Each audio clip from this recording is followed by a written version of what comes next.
What if the one thing that defined Bruce Wayne's life, the murder of his parents, never happened? Would Gotham still have its Dark Knight? Would the symbol of Batman ever even exist?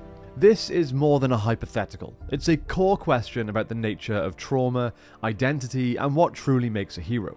Because when you take away the most tragic night in Bruce Wayne's life, the alleyway, the pearls, the blood, do you also erase the Batman? Or would Bruce Wayne, even with a full and loving family, still find a path to vigilante justice? Let's break it down. What are you? I'm Batman. I'm Batman. Fear. I'm vengeance. In nearly every version of the Batman mythos, from comics and films to games and animated series, Bruce Wayne's transformation into Batman begins with a single moment: the murder of his parents, Thomas and Martha Wayne, in Crime Alley. The one act of violence doesn't just leave Bruce orphaned, it shatters his entire world. It implants a deep, unhealed wound. The trauma becomes the bedrock for everything he builds afterwards. His vow to never let another innocent suffer, his obsession with justice, his rejection of a normal life, and his eventual creation of the Batman persona. Writers have consistently pointed to this event as the defining catalyst. Frank Miller's Batman Year One, Jeff Loeb's The Long Halloween, and Scott Snyder's Zero Year, they all build on the idea that Batman exists because of this foundational trauma. So, if we remove it, what's left? Let's imagine two different paths. Scenario 1. Bruce grows up with Thomas and Martha alive. In this version of the timeline, Thomas and Martha have never been murdered. They survive that fateful night in Crime Alley. Bruce grows up in Wayne Manor, surrounded by love, wealth, and privilege. He receives a top-tier education, he's trained in ethics, leadership, and maybe even public speaking. He's groomed to take over Wayne Enterprises, and possibly even follow in his father's footsteps as a civic leader or philanthropist. Would he still become Batman? On the surface, probably not. At least not in the same way. The raw trauma that fuels Batman's darkness simply wouldn't exist. Without the personal vendetta against crime, Bruce would likely develop a more balanced, idealistic worldview. He might still be deeply compassionate, still very intelligent, very driven, but he wouldn't carry the same internal fire to stop criminals at any cost. His mission would likely shift from avenging the past to building a better future. That said, Thomas and Martha were already actively working to reform Gotham.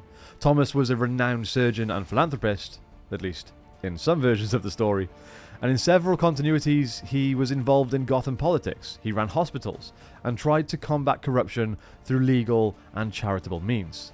With them alive, Bruce may have followed in their footsteps. He could have become a powerful force for good, just not as a masked vigilante.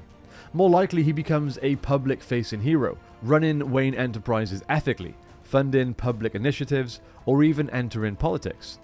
It's still a heroic life, but it's not the Batman.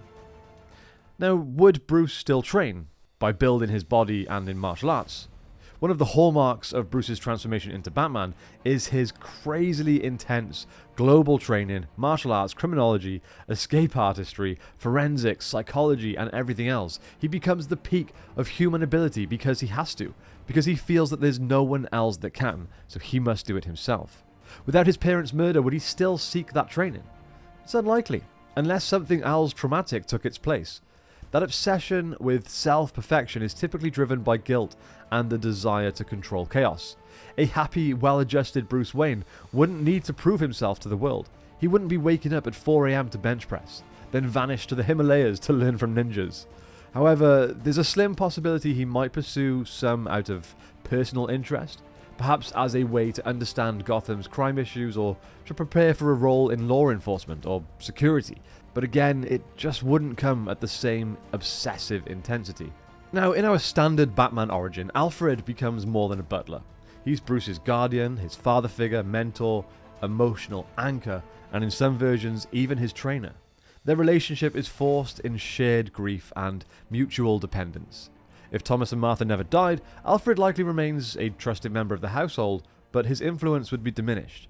Bruce would still respect him, of course, but that deep emotional bond built through trauma wouldn't form in the same way. This also matters because Alfred often acts as Bruce's moral compass. In a world without tragedy, Bruce might not need that same guidance. or he might not listen to it in the same way. Let's look at another scenario. The Waynes live, but Gotham still falls apart. So the Waynes have survived, but Gotham still becomes a cesspool of crime, corruption, and urban decay. What if Bruce sees his parents' efforts constantly undermined by politicians, crime lords, and crooked cops? In this version, Bruce isn't driven by personal loss, but by a systemic injustice. He might grow up watching his parents struggle to fix a broken city. That frustration could evolve into action. Would that be enough to make him become Batman? Possibly.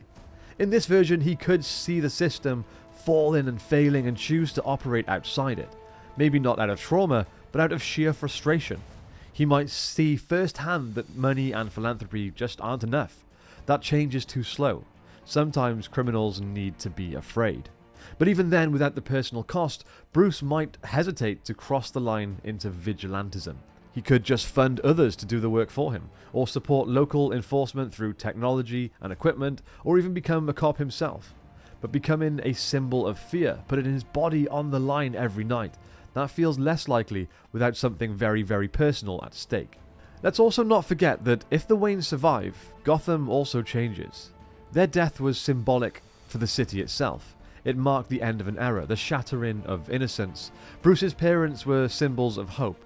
Their assassination told Gotham that no one is safe, not even its elite. If they survive, that symbol never falls. The Waynes could continue using their wealth and their influence to fight corruption. They might support good cops like Jim Gordon, invest in rebuilding neighborhoods, or take on the Falcone family from the top down. And if Thomas Wayne is alive, Wayne Enterprises might never fall into any kind of corrupt hands. It would remain a pillar of ethical business and innovation. In that world, Gotham might not need Batman in the first place. So let's try and answer this question directly. Could Bruce Wayne still become the Batman if his parents had never died? Yes, but not the Batman we know. Without the emotional anchor of trauma, the Batman persona loses its darkness. It loses its obsession. It might still get a hero, but one shaped more by logic and ideology than pain. You might get a Gotham Guardian, a masked detective, even a vigilante of sorts. But Batman, as the world's greatest detective and a symbol of fear, the Dark Knight who turned tragedy into purpose, requires that defining loss. Without it, Bruce Wayne remains Bruce Wayne. He may become a hero, but he does not become the Bat. Batman's origin isn't just about murder in an alley, it's about what that event represents. Powerlessness, rage, a vow to change the world so no one else has to feel what he felt. Take away that moment and Bruce may still be good, may still be driven, and may still help Gotham. But Batman as we know him, that creature of the night, that symbol of justice forged in pain, he dies with Thomas and Martha surviving. What do you guys think? Could Bruce Wayne become Batman without that trauma, or would he walk a different path? I'd love to know your thoughts in the comments down below. And if you enjoyed this deep dive into Batman psychology and lore, please don't forget to like, subscribe, and join us here at the Batcave for more similar content. Thank you so much for watching, and I'll see you next time on the Batcave.